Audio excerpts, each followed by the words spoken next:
Welcome to Female Voices, Life and Loss with your hosts, Teresa Reiniger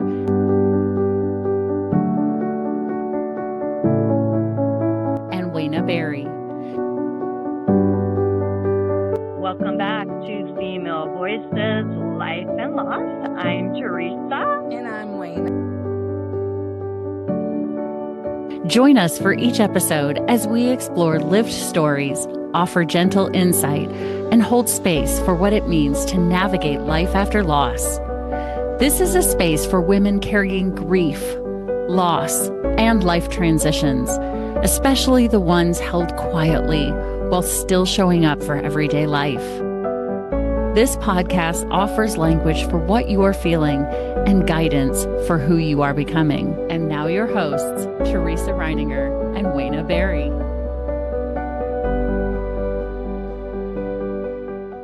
Can I ask you something? Have you ever caught yourself wondering, why am I crying more now than I did when they first died? Or maybe you've thought, should I be doing better by now? Maybe it's been 6 months, maybe a year, maybe even longer. And somehow, instead of feeling better, your grief feels deeper, heavier, more present than it did those first weeks. And because no one warned you this might happen, you quietly begin asking yourself, am I grieving wrong? If you've asked yourself that question, I want you to know something before we go any farther. You are not alone, and you are not grieving wrong. So welcome to Female Voices, Life and Loss. I'm Teresa Reiniger.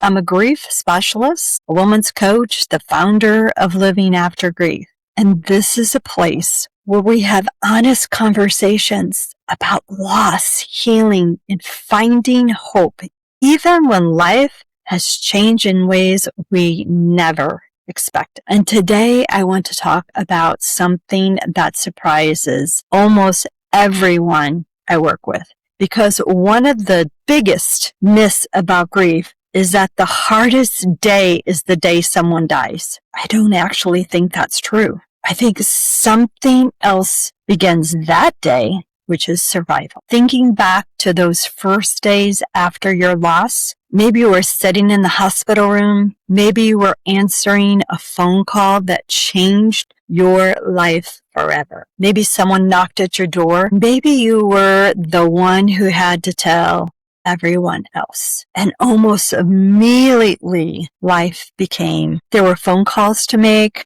family members were arriving, funeral arrangements, flowers, food, paperwork, death certificates, thank you notes, insurance companies, financial decisions, people coming in and out of your house, questions that needed answering, decisions that couldn't wait. If you've walked that road, you know exactly what I mean.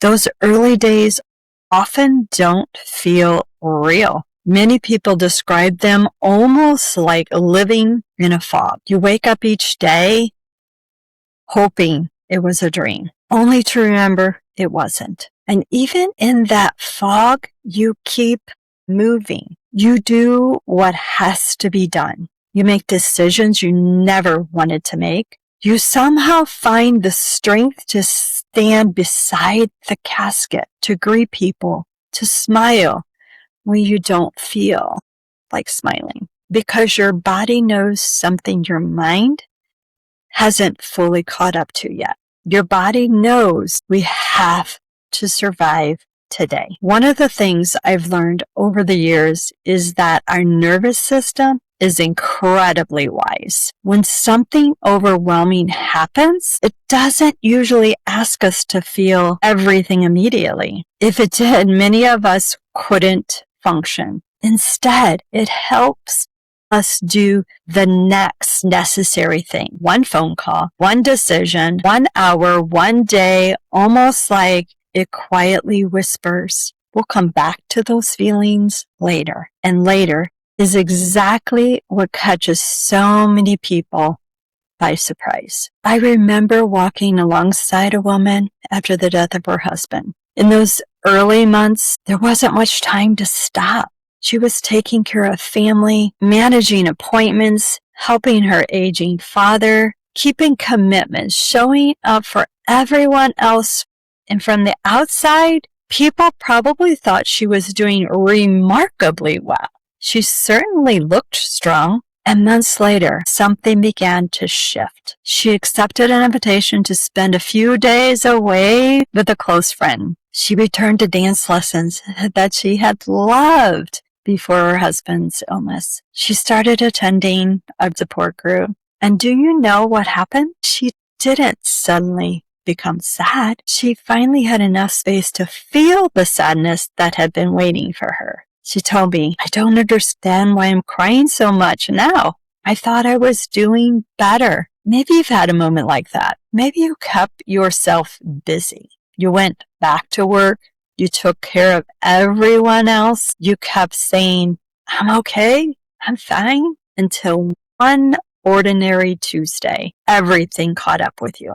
Not because you were getting worse, because survival had finally loosened its grip. Have you ever noticed what happens after an emergency?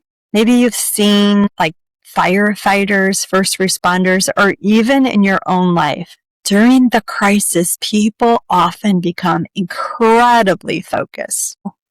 They know exactly what to do. They move from one task to the next. But once the danger has passed, once everyone is finally safe, that's often when the tears come. Not because they're weaker, because they're feeling safer. Grief often works the same way. In the beginning, you're surviving the loss. Later, you're living the loss. And those are two very different experiences. The first lesson grief asks is, how do I get through today? The next season quietly asks, how do I live the rest of my life without them? Those are completely different questions. And the second one takes time, much more time than most people even realize, which is exactly what I want to talk about next, because there is something else that happens months after a loss that no one talks about enough. The world slowly returns to normal, and your world doesn't. And that can be one of the loneliest parts of grief. There's something about grief that I wish more people talked about. Because after the funeral, after the flowers, after the sympathy cards, after everyone has gone home, something quietly begins to happen. Life starts moving again. The grocery store is still open. Children still go to school. People go back to work. The season continues to change. Birthdays come and go. Neighbors mowing their lawns. The world keeps turning. And at first, that can almost feel impossible. You find yourself looking around thinking, how is everyone else's life still moving when mine feels like it's stopped? Maybe you've had that thought, not because you wanted the whole world to stop, but because a part of you did. Part of you wanted someone to notice that everything had changed for you. I sometimes think that this is the second loss. The first loss is losing the person you love. The second loss is realizing everyone else has returned to life while you're still learning how to breathe inside yours. That's when many people begin telling me, I think I'm getting worse.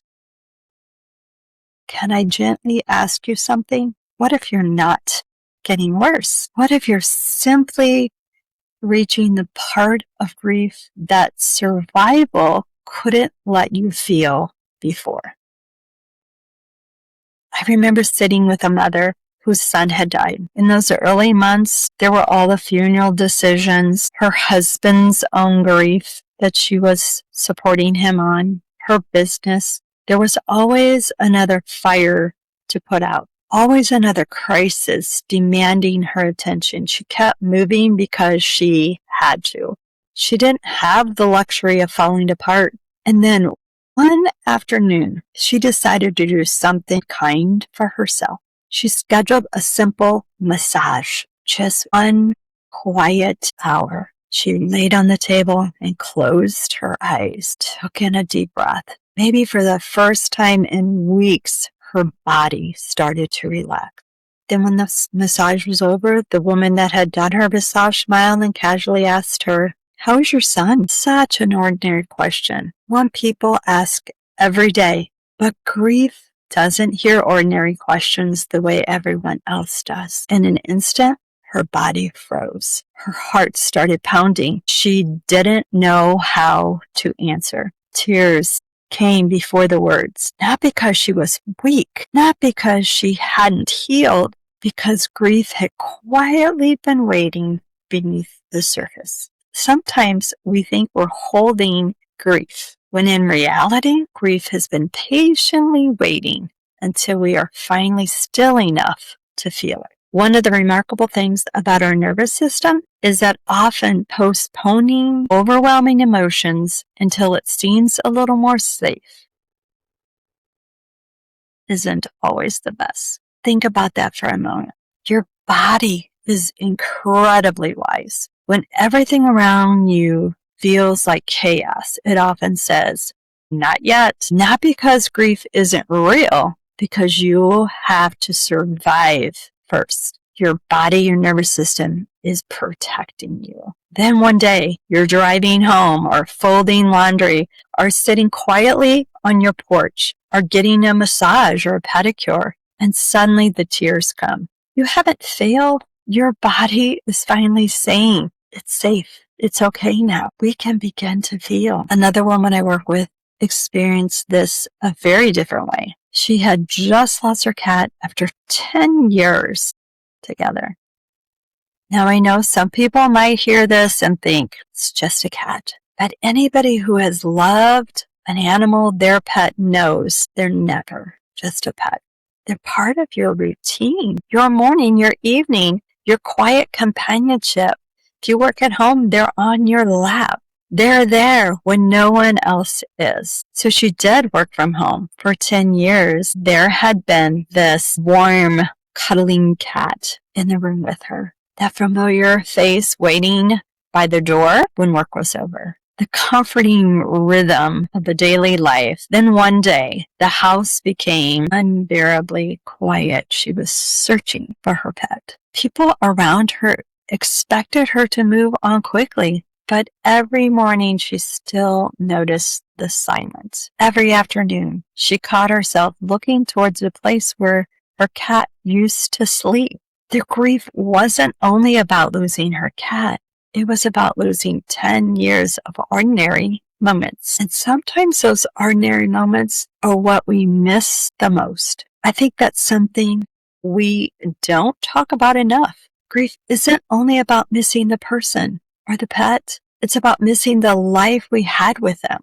The conversations, the routines, the shared jokes, the Sunday mornings, the way they always made coffee, the way they called your name, the seat they always sat in at the dinner. Those little moments become woven into the fabric of everyday life. And when they're suddenly gone, it's not just one thing you lose. It's thousands of tiny moments that quietly disappear. This is why grief often becomes deeper months later. Not because you love them more, not because you're healing less, because reality keeps introducing you to another ordinary moment that isn't ordinary anymore. The first birthday, first holiday, first vacation, first grocery trip, the first time you have good news and instinctively reach for your phone, only to remember you can't call them.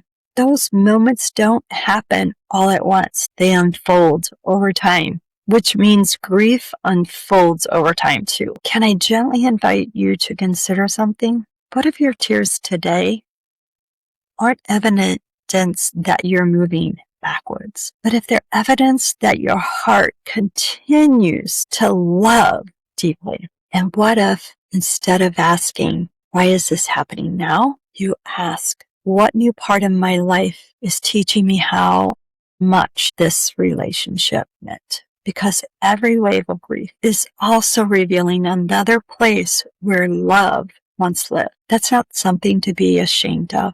It's something to honor.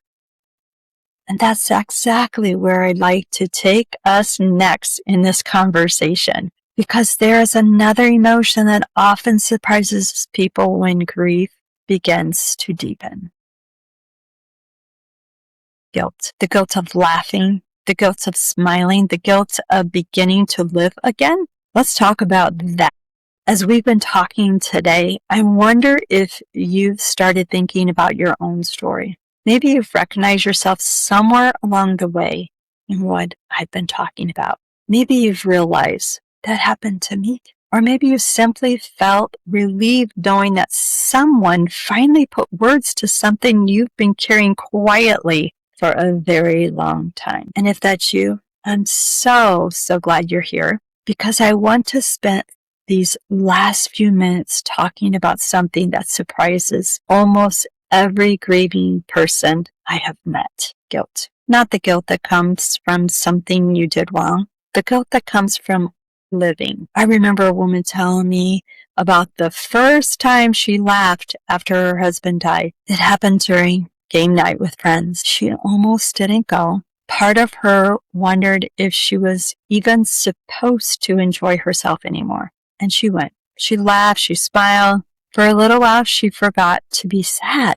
Then she drove home and the tears came. Not because she hadn't enjoyed the evening, but because she had. She sat in her car wondering, how can I laugh when he's gone? Does this mean I'm leaving him behind? Am I moving on without him? Maybe you've had a moment like that. Maybe you've caught yourself smiling and then immediately felt guilty. Maybe you enjoyed a vacation, celebrated a birthday, watched a grandchild's play, went out to dinner, or simply had one really good day. And instead of receiving that moment with gratitude, you question yourself. Can I gently tell you something? Joy is not betrayal. Laughter is not forgetting.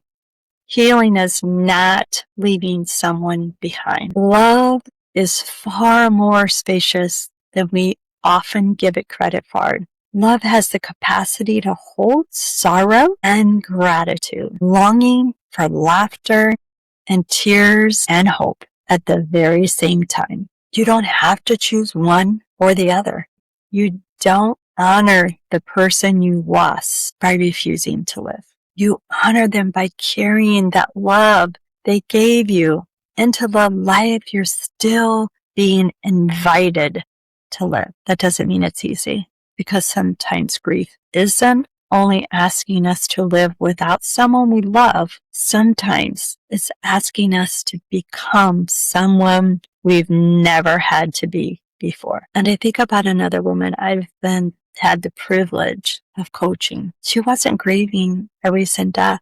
She was grieving years spent surviving, years of carrying responsibility, years of believing she had to hold everything together, years of feeling like if she let go, everything would fall apart. One day she said something that has stayed with me. She realized she had spent so long surviving that she no longer remembered what safety felt like. And that stopped me.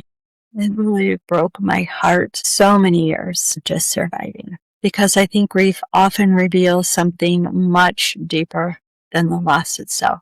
It reveals the places where we've been carrying far more than anyone has ever meant to carry. Maybe that's true for you. Maybe this loss didn't create all of your exhaustion. Maybe it simply uncovered how tired you've been for a very, very long time. Maybe you've been surviving for years, and now your heart is gently asking something different of you. Not, can you survive, but can you begin to live again? I want to be very clear here. Living again does not mean getting over someone's loss. It does not mean pretending everything is okay. It doesn't mean forgetting. Living again might simply mean letting someone help you, answering the phone, taking a walk, joining a support group, going back to church, maybe sharing a meal with a friend, laughing without apologizing, or allowing yourself to dream about something that still belongs in your future. Those aren't signs that your grief is ending. They're signs that your heart is learning to carry both love and life. You know, one of the greatest privileges of my work is that people trust me with their stories. And after walking along so many grieving women, I've noticed something beautiful. Eventually, every one of them begins asking fewer questions about the past and more questions about the future. Not because they love their person less, because love slowly begins changing shape. At first, love sounds like, I just want one more day with them. Later, love sounds like, how do I carry them with me? That's healing, not because the ache disappeared, because the relationship continues in a much different way. So before I end this episode today, I'd like to leave you with one final thought. Earlier, I asked you to consider this question. Instead of asking, why is my grief getting worse? What if you begin asking, what part of my heart is finally safe enough to feel?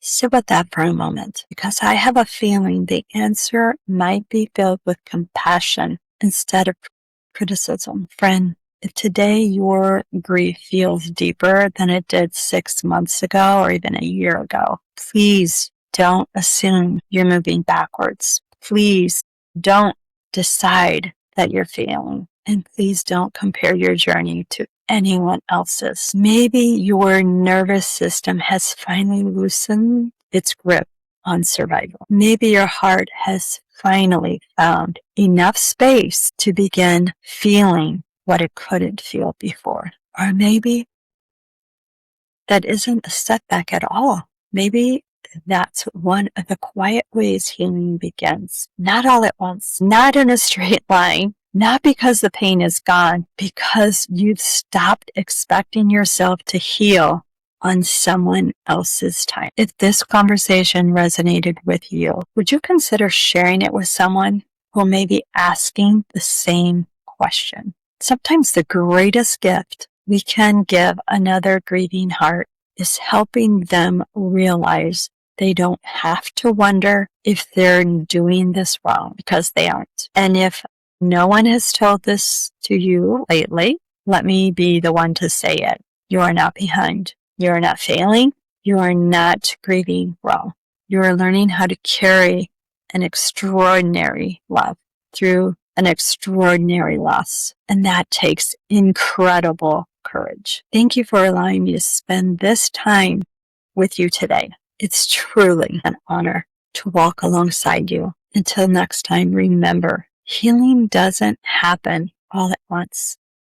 It happens one breath, one choice, and one day at a time. So wherever you find yourself today, may you offer yourself the same grace and the same patience and the same compassion that you would so freely give to someone you love.